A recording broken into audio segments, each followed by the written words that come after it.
ঘরের মাঠ, গ্যালারি ভর্তি দর্শক আর জয়ের প্রবল প্রত্যাশা সবই ছিল কানাডার পক্ষে।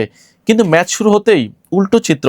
চাপ তৈরি করে সুযোগ হাতছাড়া, আর সেই সুযোগের ফাঁকেই বসনিয়ার ভয়ঙ্কর কাউন্টার অ্যাটাক প্রথমার্ধেই নীরব করে দেয় স্বাগতিক ভক্তদের।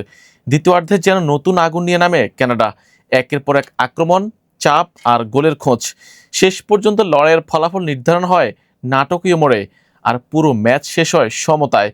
চলুন দেখে নেওয়া যাক ইএন স্পোর্টসের চোখে ধরা পড়া এই রুদ্ধশ্বাস ম্যাচের প্রতিটি মোড়, যেখানে বিশ্লেষণে গল্প লেখা হয়েছে একদম শেষ মুহূর্ত পর্যন্ত। শুরুর দিকে ঘরের মাঠ, চেনা দর্শক আর কন্ডিশনের সুবিধা নিয়ে বসনিয়ার উপর চাপ সৃষ্টি করে খেলতে থাকে কানাডা। ম্যাচের ১৭তম মিনিটে গোল করার সুবর্ণ সুযোগও হাতছাড়া করে জেসি মার্শের শিষ্যরা।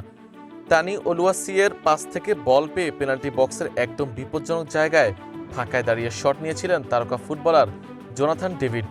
কিন্তু তার নেওয়া জোরালো শটটি সরাসরি বসনিয়ার গোলরক্ষক নিকোলা রুখে দিলে গোল বঞ্চিত হয় স্বাগতিকরা। এই সুযোগ মিসের খেসারতি কানাডাকে দিতে হয় ঠিক ৩ মিনিট পর।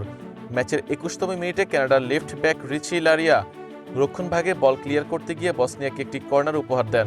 এটি ছিল বসনিয়ার নেওয়া প্রথম কর্নার কিক। বসনিয়ান মিডফিল্ড থেকে ভেসে আসা নিচু ও নিখুঁত কর্নার কিকটি কানাডার ডি বক্সের সামনে ফাঁকায় পেয়ে যান অভিজ্ঞ ডিফেন্ডার সেয়াত কোলাসিনাচ। হেডের মাধ্যমে বলটি চমৎকারভাবে ফ্লিক করে ডি বক্সের মাঝখানে বাড়িয়ে দেন। সেখানে ওত পেতে থাকা বসনিয়ার ফরওয়ার্ড জোবো লুকিচ ডিফেন্ডারদের পাহাড় ডিঙ্গিয়ে লাফিয়ে উঠে এক বুলেট হেডের বলে কানাডার জালে জড়িয়ে দেন। এক গোল খেয়ে পিছিয়ে পড়ার পর সমতায় ফিরতে প্রথমার্ধের বাকিটা সময় অল আউট অ্যাটাকে খেলেছে কানাডা। দলের প্রধান তারকা আলফন্সো ডেভিসরা মাঝমাঠে নিয়ন্ত্রণ নিয়ে আক্রমণের ধার বাড়ালেও বসনিয়ার ইস্পাত কঠিন ডিফেন্স ভাঙতে পারেনি।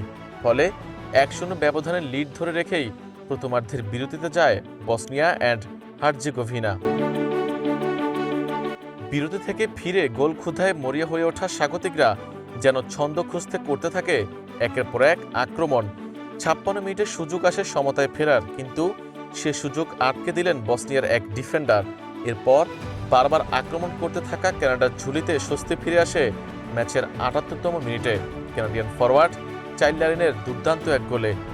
ভাগ্য নির্ধারণের সমীকরণ মেলাতে অতিরিক্ত ৬ মিনিটের শেষ মিনিটে শেষ হাসি হাসতে পারত স্বাগতিকরা, যদি না বসনিয়ার রক্ষণভাগের এক খেলোয়াড় নিশ্চিত গোল ঠেকিয়ে না দিত। শেষ পর্যন্ত ড্র নিয়ে মাঠ ছাড়তে হয় দু দলের। Ariful Islam, EN sports.